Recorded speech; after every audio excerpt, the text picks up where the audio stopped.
शार्दूल चरमांबरम माया यस्य ऋणद्य विश्वमखिलम पायात् शिवः शंकरो जम्मूवत जलबिंदुवत चलजवत जम्बालवत शांति बनाए रखें।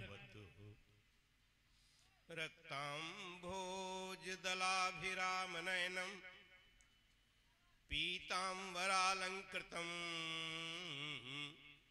श्यामांगम दुभुजम प्रसन्नवदनम श्रीसीतया शोभितम कारुण्यामृत सागरम प्रियगणैः भ्रात्रादिभिर्भावितं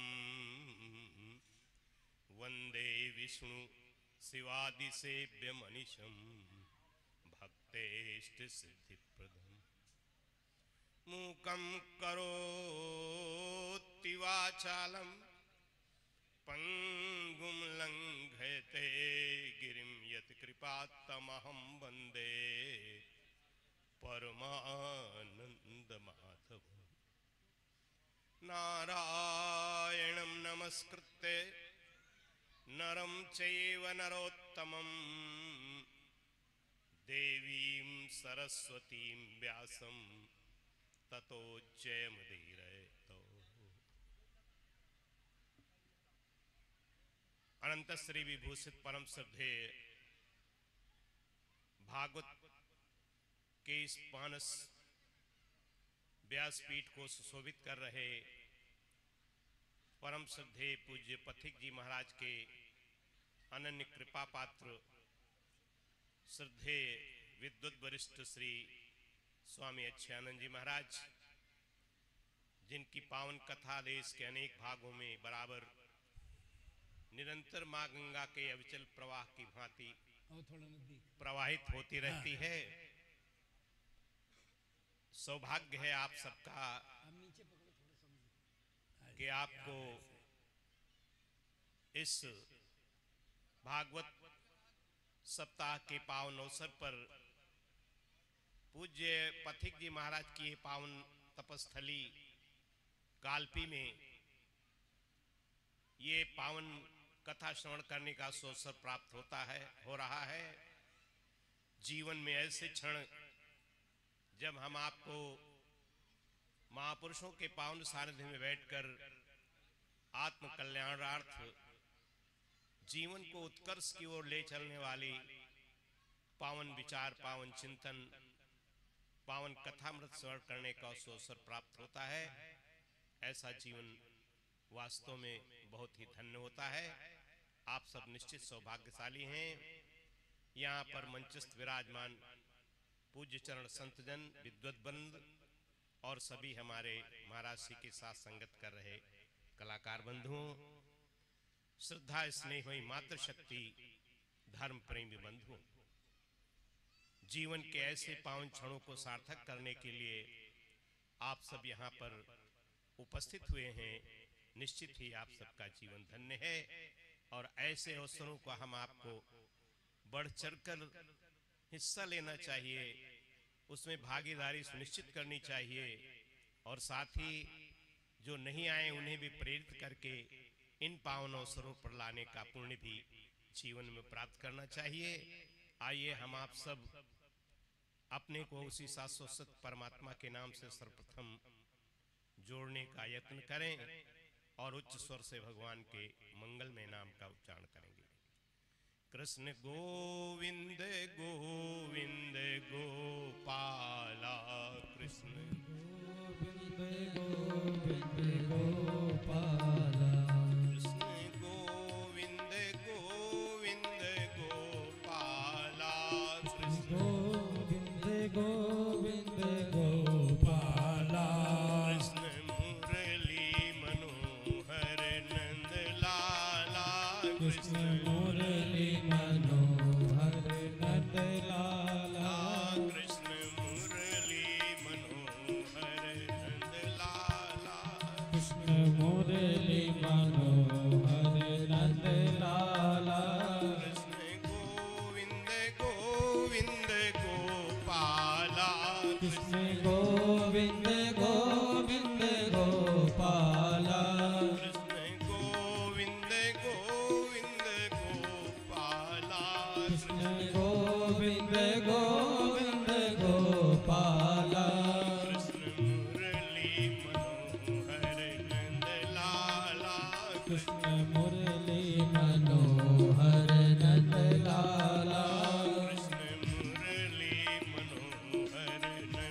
लाला कृष्ण मुरली मनोहर नंद लाला। लो भक्तवत्सल भगवान की जय धर्म की जय हो, अधर्म का विनाश हो, प्राणियों में सद्भावना हो, विश्व का कल्याण हो, विश्व का कल्याण हो। हर हर महा। महादेव।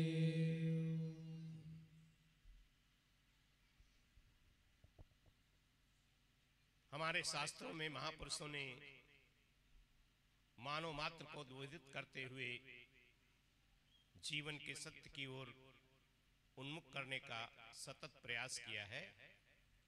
शास्त्रों का उद्घोष है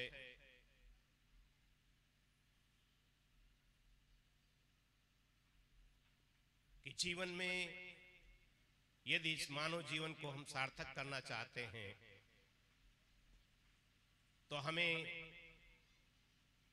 उस सत्य स्वरूप परमात्मा जिसके हम आप सब अंश हैं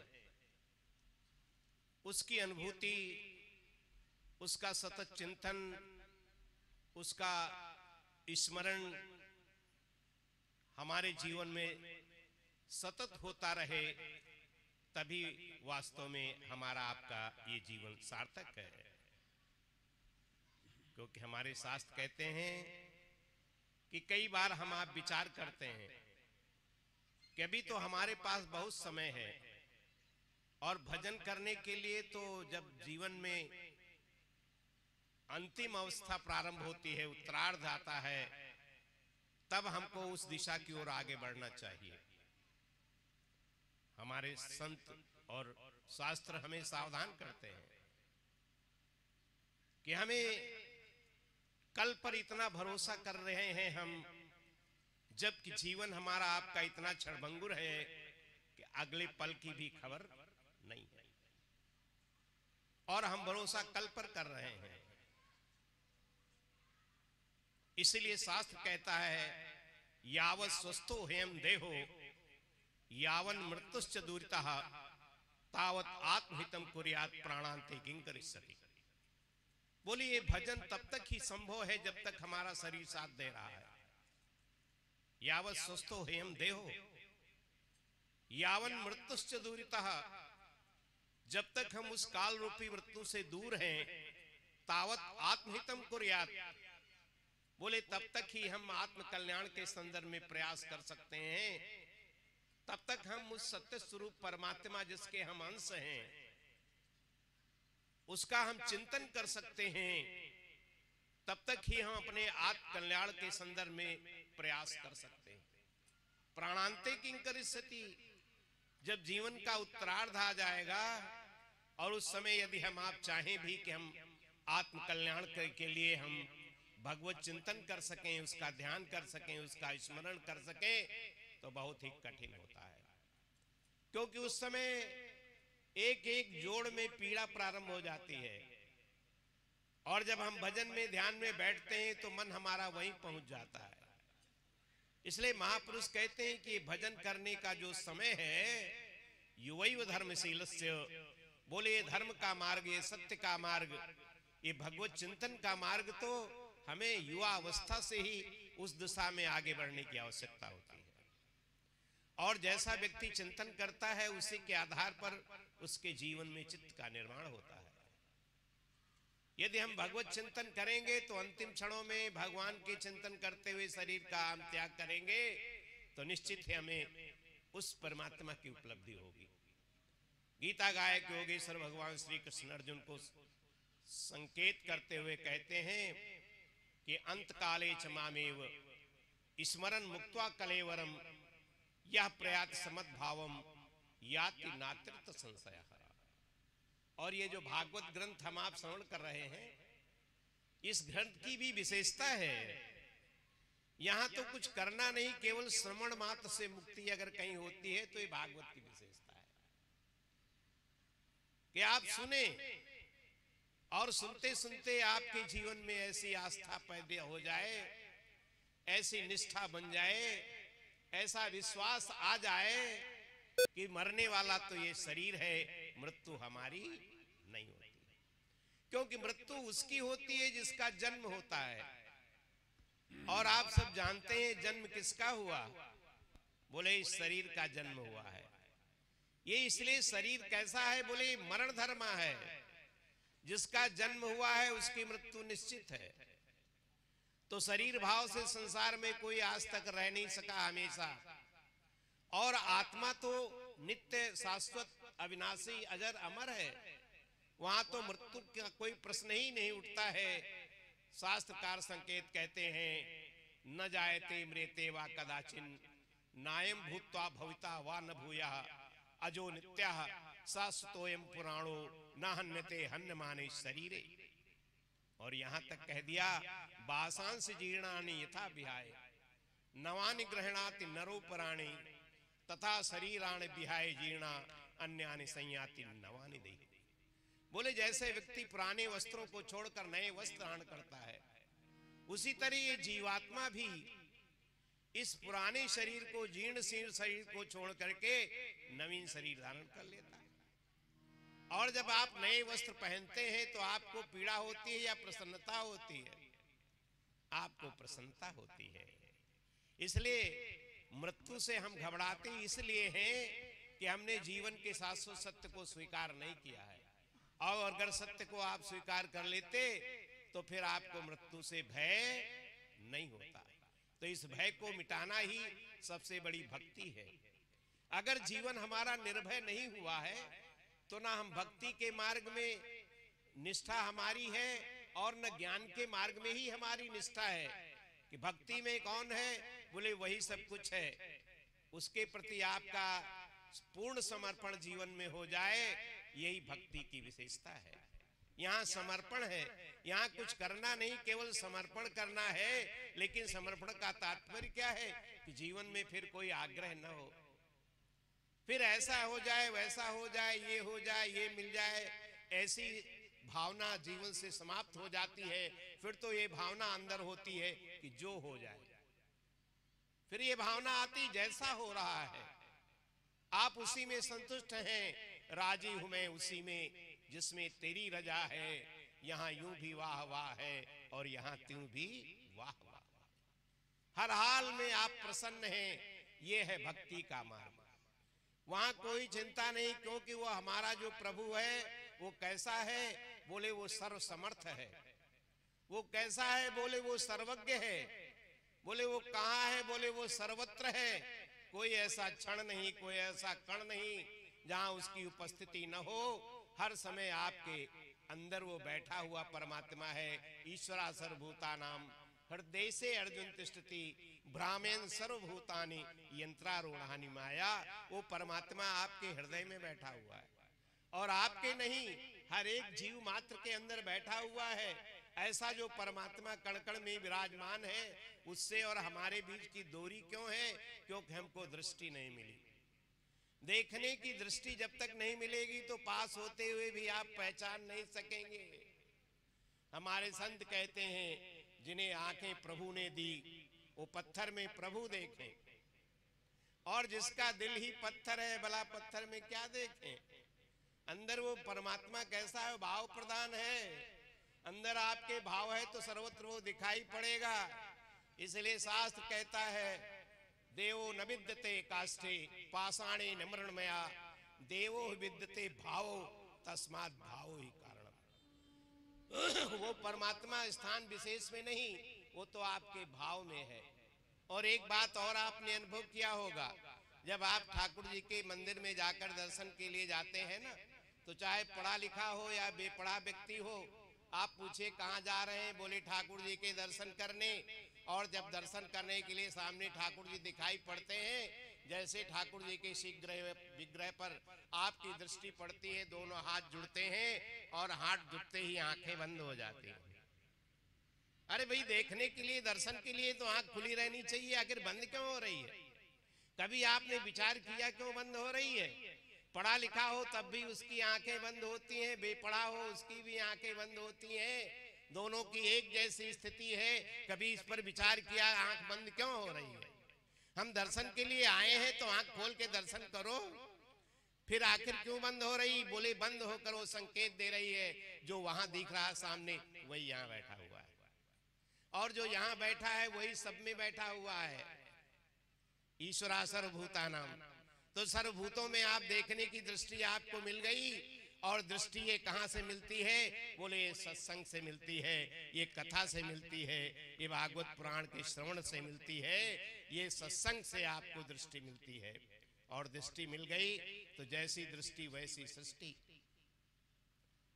इसलिए हमारे संत कहते हैं कि वो कहीं बाहर नहीं है, उसे कहीं ढूंढने जाना नहीं है। जो कहता है हम इसको ढूंढने के लिए जा रहे हैं, बोले वो तो सच माने में उसने उसे जाना ही नहीं है। वो तो हमारे पास है, उसे ढूंढना नहीं है।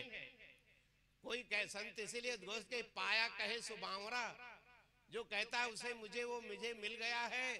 अरे बोले वो बावरा है। पाया कहे सो बावरा और खोया कहे सो कूर। जो कहता मुझे मिला ही नहीं, मैं तो ढूंढता रहा, मुझे नहीं मिला। बोले पाया खोया कुछ नहीं, बोले ज्यों का त्यों भरपूर। उसे पाना थोड़ी है। देखिए वो परमात्मा हमारी दृष्टि का विषय नहीं है, वो तो भाव का विषय है ना। जो परमात्मा हमारी दृष्टि के पीछे बैठा हुआ है, कहते वो सबको देख रहा, तो कहां आग के पीछे बैठा हुआ परमात्मा वही देखता है, दृष्टि के पीछे वही बैठा हुआ है। तो वो हमारी दृष्टि में कैसे आ सकता है? इसके लिए भाव की प्रधानता होनी चाहिए। जब भाव पूर्वक उसको आप पुकारते हैं तो आपके भाव के अनुसार, आपकी भाव के रक्षा के लिए वो परमात्मा हर रूप में वही प्रकट हो जाता है। तभी तो हमारे संत उद्घोष करते हैं, जर्रे जर्रे में है झांकी भगवान की, किसी सूझ वाली आंख ने पहचान की। बोले ये सूझ वाली आंख कहां मिलेगी? कभी आपने सोचा? भगवान ने उद्घोष किया, दिव्यम दबांधे चक्षु पश्चिमे योग भैश्वरम। वो दिव्य चक्षु आपको कहां से मिलेंगे? वो जिससे आप झांकी में उसको पहचान सके। बोले वो दिव्य चक्षु हमें सत्संग के द्वारा मिलेंगे। उसको पाने के लिए नहीं, संतों के पावन सानिध्य से हमें मिलेंगे। शास्त्रों का निरंतर स्वाध्याय करने से हमें वो दृष्टि मिलेगी। हमें वो दृष्टि भगवत चिंतन करने से मिलेगी। जब आप निरंतर जप करोगे ना, भगवत नाम का जप, आप जब अपने मन को भगवान से जोड़ोगे ना, तो वो स्वयं अपनी अनुभूति करा देता है। इसलिए सोई जाने जय देहु जनाई, कहते सोई जाने जय देहु जनाई, और जानत तुम्हें होए जाई। कहते जैसे तुम्हारी जानकारी हुई तो फिर उसको कहीं ढूंढना नहीं, वो तो तुम्हारे रूप में ही है।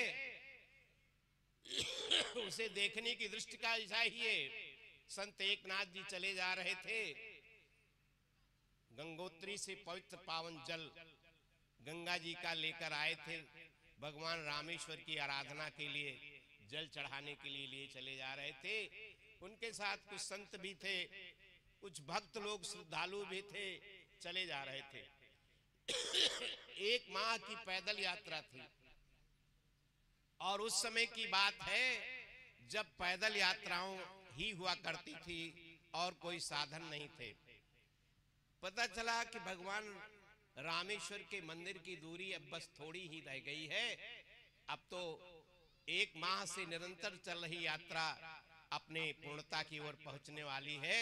धूप बड़ी तेज हो रही थी और उस जलजलाती धूप के बीच में सभी लोग चले जा रहे थे। मार्ग में देखा एक पशु तड़प रहा है, प्यास के बिना उसकी जीभ बाहर निकली हुई। उसे देख करके संत एकनाथ को दया आ गई।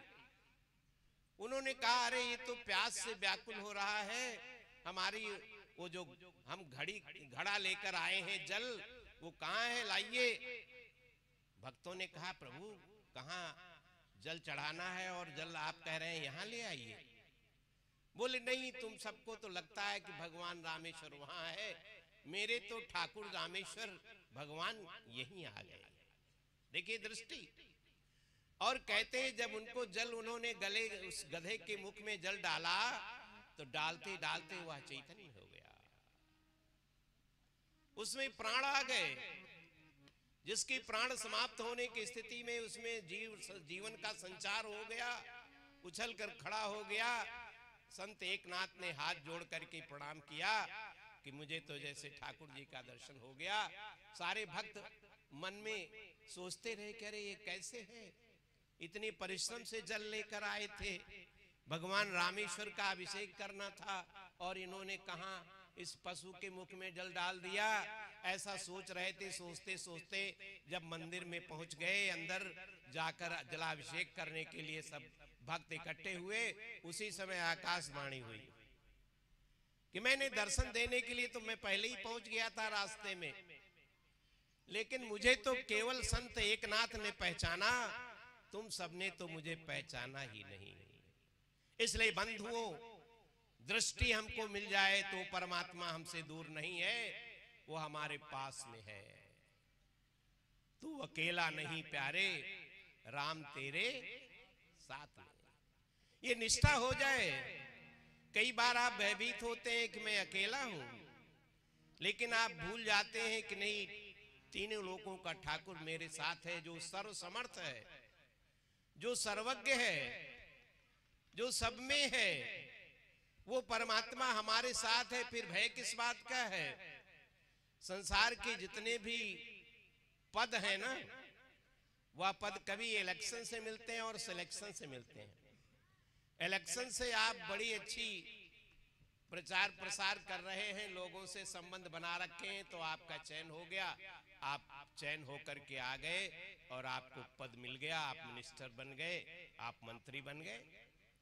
तो एक तरीका तो संसार का जो पद मिलते हैं चयन से, और एक तरीका भगवान को मिलता है एक इलेक्शन से, और दूसरा होता है सिलेक्शन से। एक पद मिलता है, आपने अच्छी योग्यता की, अच्छी शिक्षा ग्रहण किया, आईएएस और पीसीएस में आपका सिलेक्शन हो गया और आपने कहीं पर उच्च कट में डाल के आप सिलेक्ट हो गए। तो संसार के जो पद हैं, एक मिलता है इलेक्शन से और एक सिलेक्शन से, और वो परमात्मा का पद ना इलेक्शन से ना सिलेक्शन से, इसीलिए उसे अच्युत कहा गया। आज तक वो अपने पद से कभी च्युत नहीं हुआ है। ऐसा परमात्मा है जो अच्युत है। आप उससे अपने मन को जोड़ें, आप उसका निरंतर चिंतन करें और उसका भजन करें। आप देखें आपके जीवन में निर्भयता आ जाएगी, आपके जीवन में निश्चिंतता आ जाएगी, आपके जीवन में निर्द्वंदता आ जाएगी, और आप सब में रह करके भी आप द्वंद्वों से निर्द्वंद हो जाएंगे।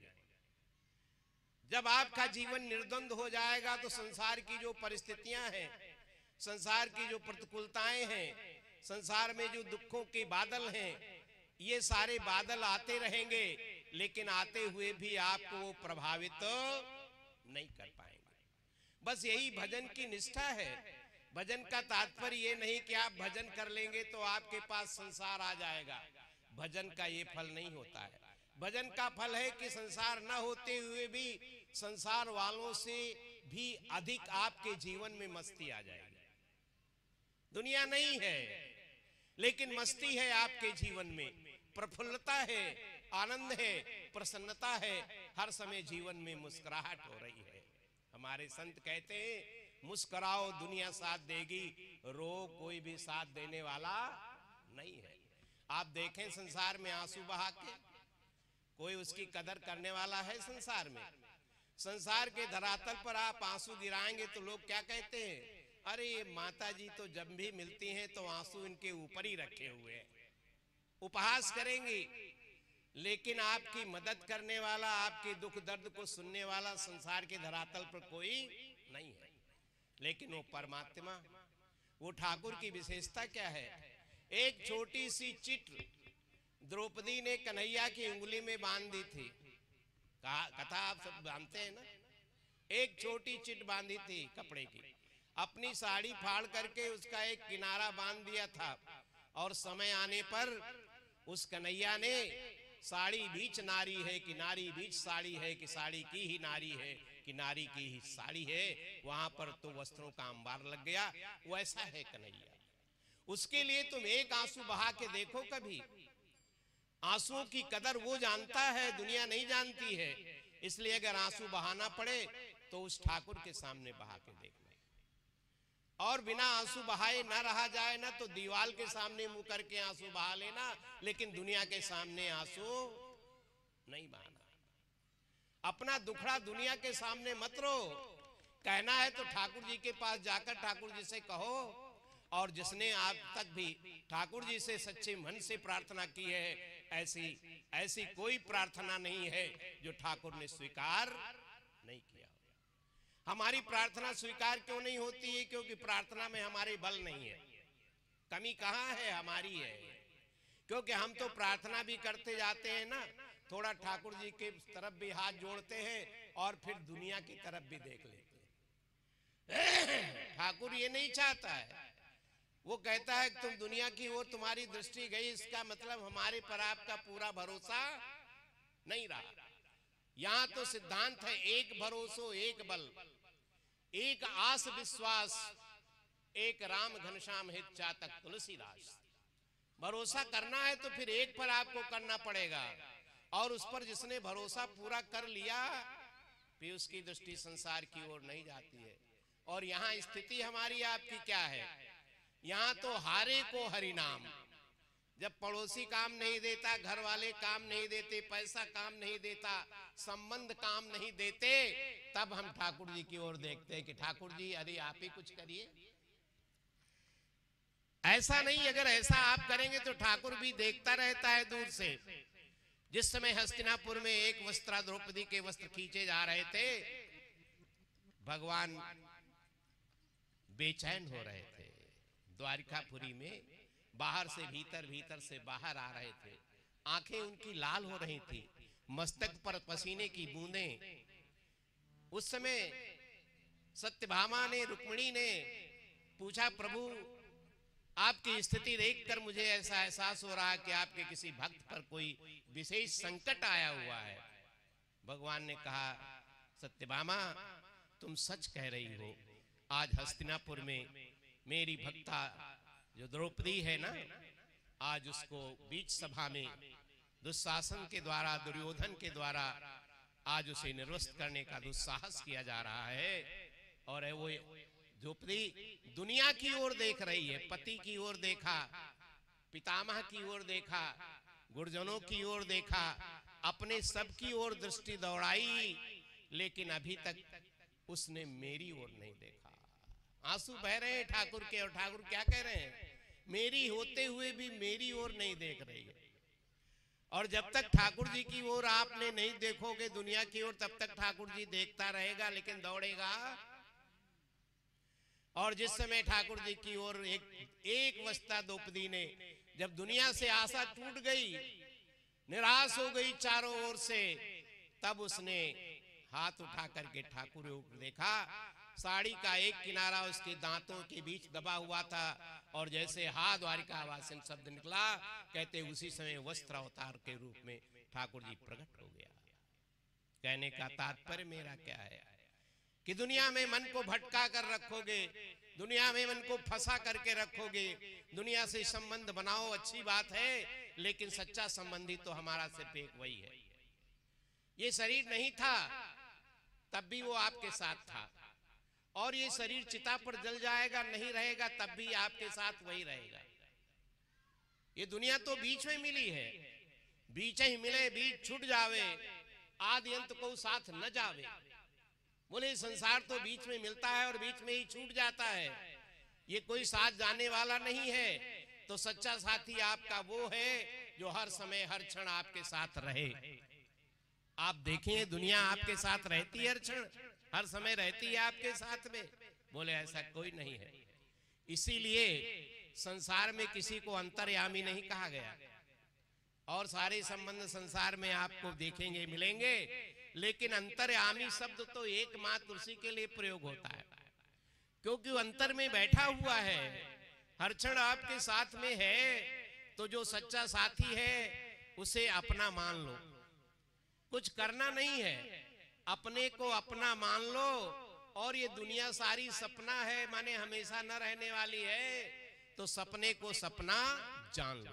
केवल दो काम करो, अपने को अपना मानते ही आप देखोगे आपकी निष्ठा, आपकी भावना, आपके अंदर शक्ति, आपके अंदर बल, आपके अंदर विश्वास, आप में दृढ़ता और आप में आप देखें अनन्यता अपने आप आ जाएगी।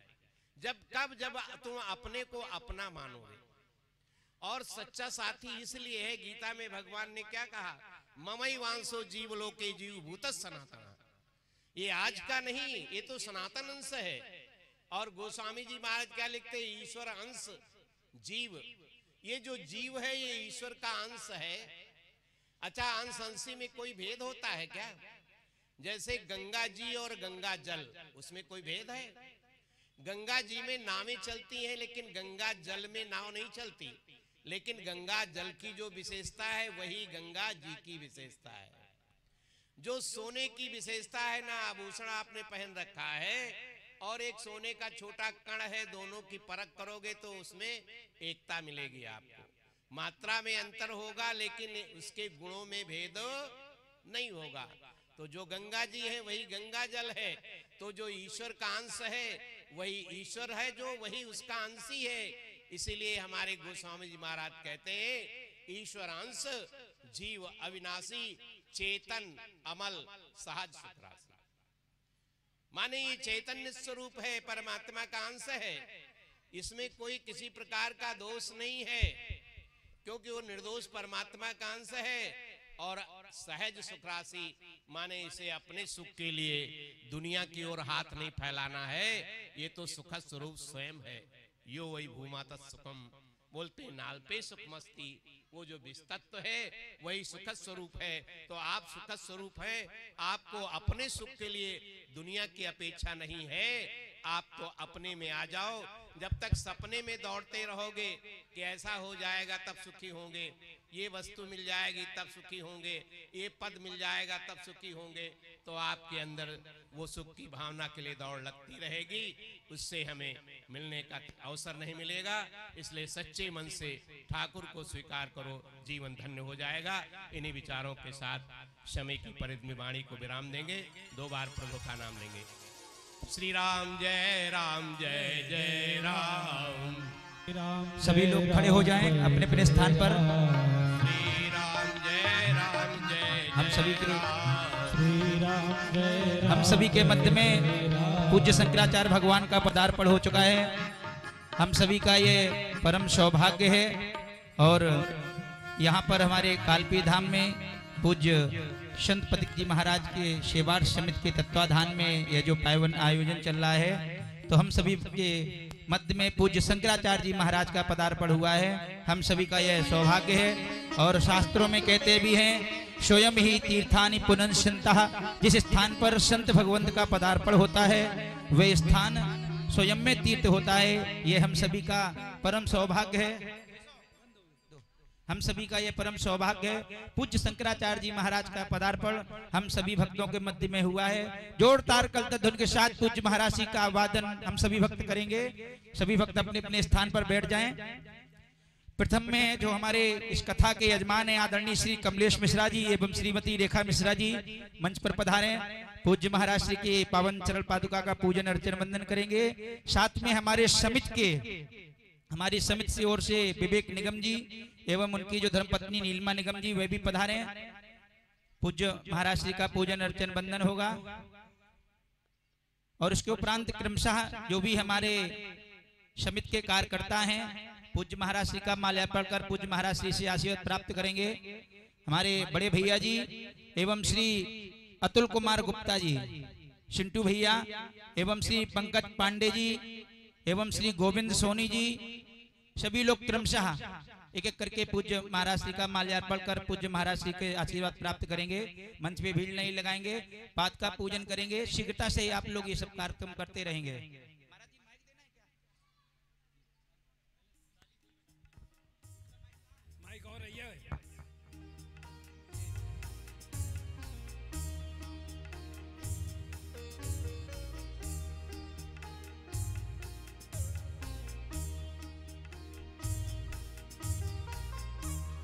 ओम